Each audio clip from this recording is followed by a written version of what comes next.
Yeah. Pag sila busog, tayo ang nilalapag. Makinig ka, kababayan. Yeah.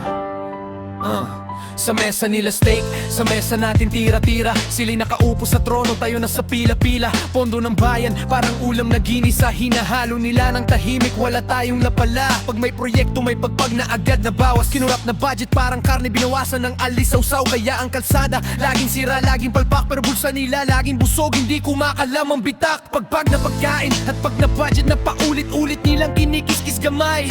Sa papel malinis, pero sa gawa marumi. Kaya di umangat ang masa, lagi tayong nakakubli. Ito lang ba ang kain ng bayan?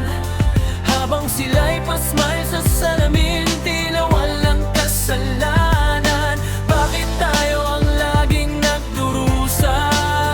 Pag ang pondo ng bayan, paulit-ulit nilang ang nginunguya. Yeah.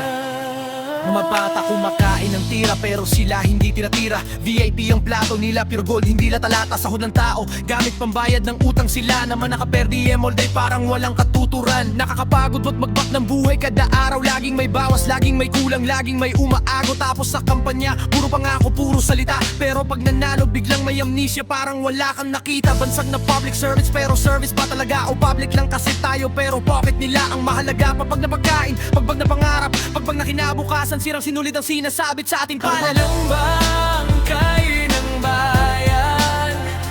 Habang sila'y pasmay sa salamin, tila walang kasalanan. Bakit tayo ang laging nagdurusa?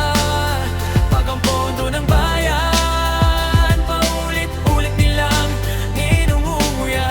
Ba talaga ang nakalaan sa masa?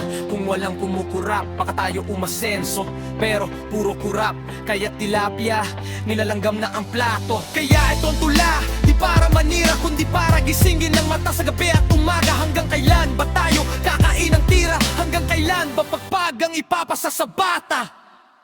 Pagpag